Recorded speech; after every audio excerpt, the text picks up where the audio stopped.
jumping in and suplexing. Wow. He's very unreal. He truly hated him more than anyone. Not because of money, not because of trash talk, but because one man forced Fedor Emelianenko to feel something he almost never felt inside a ring. In the early 2000s, Pride FC did not feel like modern MMA. There were no podcasts, no social media feuds, no carefully managed public images. Just cold arena lights inside Saitama Super Arena, blood staining the canvas, and heavyweight fighters walking toward the ring like condemned men heading into war. This was the era of soccer kicks, knees to grounded opponents, tournament exhaustion. Fighters competed with damaged shoulders, broken hands, and swollen eyes because there was no other choice. Fear inside Pride was real. The violence was real. And in the middle of that brutal era, Fedor became the most terrifying man in the sport. Silent, emotionless, unshaken. He did not celebrate knockouts. He did not scream at opponents. He simply walked into the ring, destroyed people, and disappeared backstage again. But there was one name he carried in silence for years. One fight that damaged more than his body. One humiliation he never truly forgot. Before we move into the list, we need to remember who Fedor Emelianenko truly was. Fedor Emelianenko was born in 1976 in the collapsing shadows of the Soviet Union. Long before the money, the arenas, or the world titles, he grew up inside small apartments and hard winters in Rubizhne. There was nothing glamorous about his childhood. No celebrity coaches, no expensive gyms, just discipline, poverty, and survival. He started with judo and sambo at a young age, training under brutal conditions that shaped the cold personality the world would later fear. Even in local tournaments, coaches remembered how strangely calm he looked. Other fighters celebrated victories. Fedor barely reacted. It was as if emotion had already been removed from him years earlier. By the time he entered Pride in 2002, heavyweight MMA was filled with monsters. Men like Antonio Rodrigo Nogueira, Mirko Cro Cop, and Kevin Randleman looked terrifying even before the opening bell. But somehow, Fedor felt different from all of them. He did not carry rage into fights. He carried silence. Inside Pride, fighters talked about the atmosphere changing when he entered the arena. No dramatic gestures, no screaming, just the sound of gloves tightening backstage while opponents avoided eye contact. Many later admitted the walkout itself felt worse than the fight. But the violence of that era damaged everyone eventually. Fedor fought through broken hands, shoulder injuries, swollen eyes, and endless physical exhaustion during a period where heavyweight fights often felt closer to street warfare than sport. Pride demanded brutality. The audience expected blood. And every year, the pressure on him became heavier. Because when people start calling a man invincible, eventually the entire world waits to see him break. And over time, 5 men helped carve scars into the legend of the last emperor. 5 men shaped the scars he carried. Number 5, Antonio Rodrigo Nogueira. He was the first man who forced Fedor into real suffering. Before their collision at Pride Final Conflict 2003, Antonio Rodrigo Nogueira was already one of the most feared heavyweights on earth. In many ways, he represented everything Pride loved during that era. He absorbed punishment like it meant nothing. He survived impossible situations. And eventually, he dragged opponents into deep water until they mentally collapsed. To the Japanese crowd, Nogueira felt almost indestructible. But Fedor Emelianenko walked into that fight with a completely different aura. He was colder, faster, less emotional. While Nogueira fought like a survivor, Fedor fought like a machine. The build-up already carried tension far beyond a normal title fight. Brazilian Jiu-Jitsu versus Russian combat Sambo. Pride versus pressure. 2 men entering the ring with completely opposite personalities. When the fight finally started on August 10, 2003, the atmosphere inside Saitama Super Arena changed almost immediately. Fedor exploded forward with shocking speed for a heavyweight. His punches came short, violent, and relentless. Every time Nogueira tried pulling guard, Fedor punished him with brutal ground and pound. Round 1 became uncomfortable to watch. Blood started forming around Nogueira's face, while Fedor kept smashing through his defense with almost no emotion. The heavyweight champion of Pride looked trapped underneath a man who seemed physically incapable of slowing down. But what frustrated Fedor was simple. Nogueira refused to disappear. Even after taking enormous damage, he kept pulling Fedor into dangerous scrambles on the ground. He kept surviving exchanges that should have ended the fight. By round 2, both men were exhausted, breathing heavily under the brutal arena lights, while the Tokyo crowd watched in near silence. And for the first time in years, Fedor looked forced into a real war instead of total domination. That mattered. Because Fedor hated losing control inside a fight, there were moments where Nogueira forced him backward just long enough to breathe. Moments where the aura of effortless destruction suddenly vanished. The audience saw it, the commentators saw it, and Fedor knew it too. He still won the decision. But psychologically, something had changed. For the first time, the invincible monster of pride looked human. Some scars never faded. Number 4, Kevin Randleman. He was the man who nearly drove Fedor straight into the canvas head first. By 2004, Kevin Randleman had already built a terrifying reputation inside MMA. Former NCAA wrestling champion, explosive athlete, violent power. Even among heavyweights, he looked physically different, faster than most men his size, strong enough to throw opponents across the ring like lightweights. But his career had also become unstable. Inconsistent performances, dangerous knockout losses, questions about discipline. Many people believed Fedor Emelianenko would simply overwhelm him the same way he overwhelmed everyone else. Then Pride Critical Countdown 2004 happened. The atmosphere inside Saitama Super Arena felt tense even before the opening bell. Randleman looked aggressive during the stare-down. Fedor looked completely emotionless as usual. But beneath that calm image, there was real danger in this matchup. Randleman's wrestling style was explosive enough to disrupt anyone. And early in the fight, that danger became horrifyingly real. Only seconds into the first round, Randleman suddenly locked his arms around Fedor's waist and launched him into one of the most famous suplexes in MMA history. Fedor's entire body flipped violently through the air before crashing directly onto his head and upper neck. The crowd gasped instantly. For a split second, the entire arena thought the fight was over. Commentators screamed. Even the referee hesitated, expecting unconsciousness. The impact looked unnatural, brutal, almost fatal. Years later, fighters still described it as one of the scariest moments ever seen in Pride. And that was the humiliation Fedor never forgot. Not a loss, not blood, but the image of his invincible body folded into the canvas while thousands of people watched in shock. For the first time, the myth of the last emperor looked fragile. Randleman had exposed something dangerous, something human. But seconds later, Fedor somehow survived the impact, scrambled into position, and locked in a Kimura submission. The fight ended almost as suddenly as it began. The crowd erupted.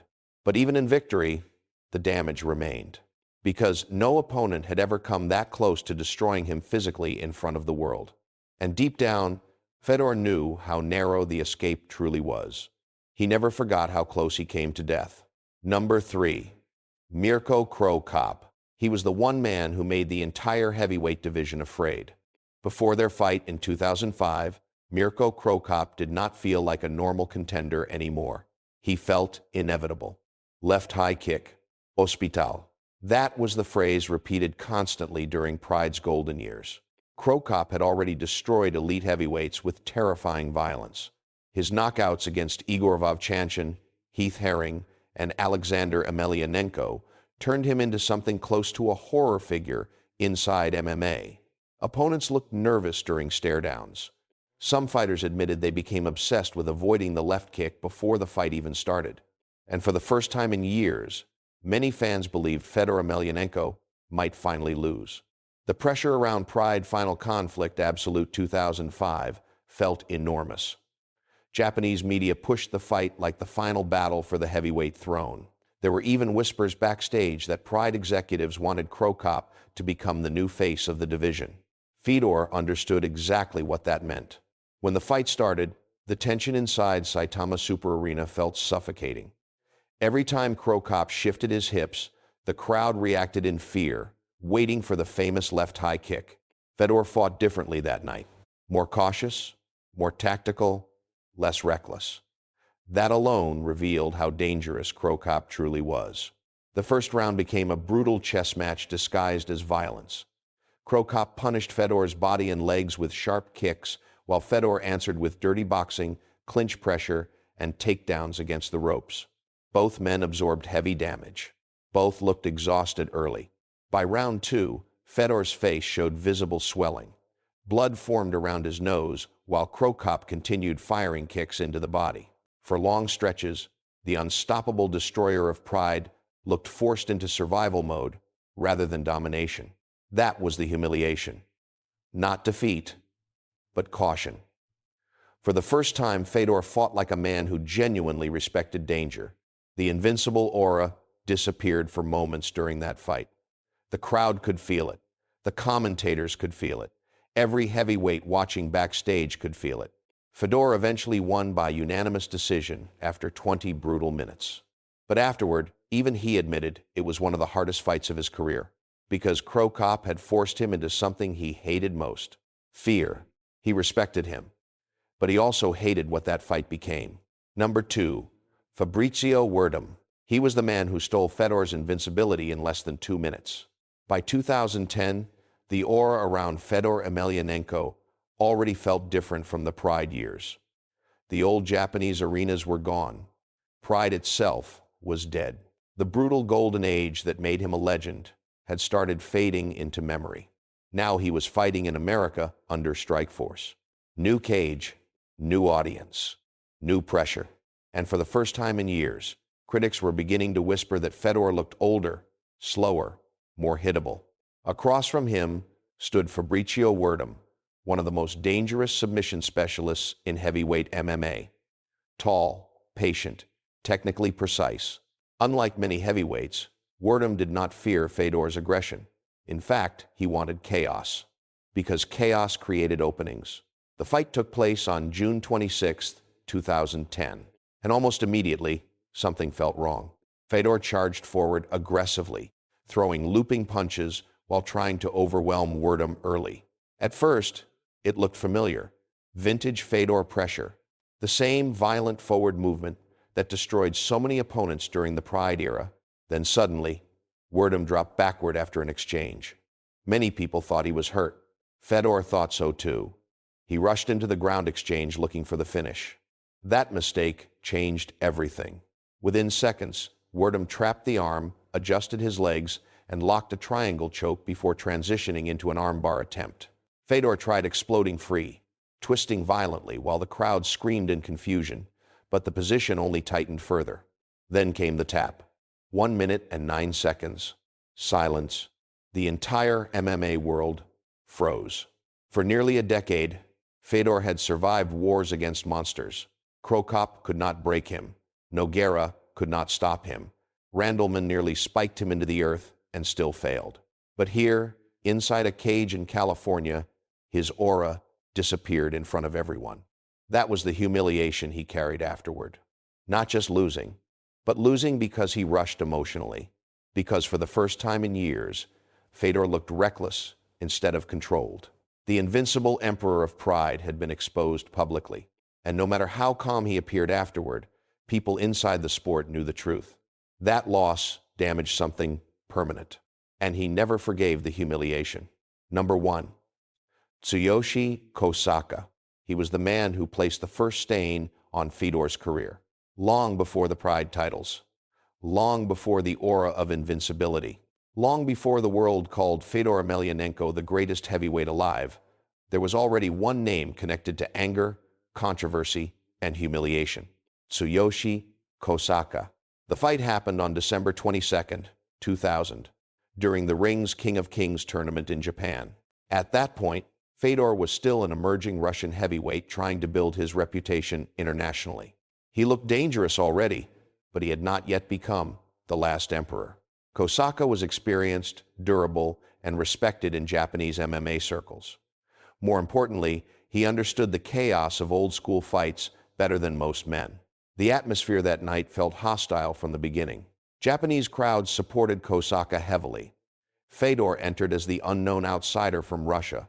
There was tension immediately during the exchanges. Clinch fighting, dirty strikes, constant pressure against the ropes. Then everything exploded. Early in the fight, Kosaka landed an illegal elbow strike directly into Fedor's face. Under ring's rules, elbow strikes were prohibited, but the referee missed the violation in real time. The cut opened instantly. Blood poured down Fedor's face within seconds. Doctors rushed to inspect the damage while confusion spread through the arena. The wound looked severe, deep, violent, one of the nastiest cuts of Fedor's early career. And then came the stoppage. The fight was ruled a loss for Fedor because he could not continue. Technically, it became the first defeat on his professional record. That moment poisoned everything. For years afterward, many fans and fighters argued the result should never have counted because the elbow itself was illegal. But the official record remained unchanged. The blemish stayed attached to Fedor's name forever. And that humiliation mattered deeply to him.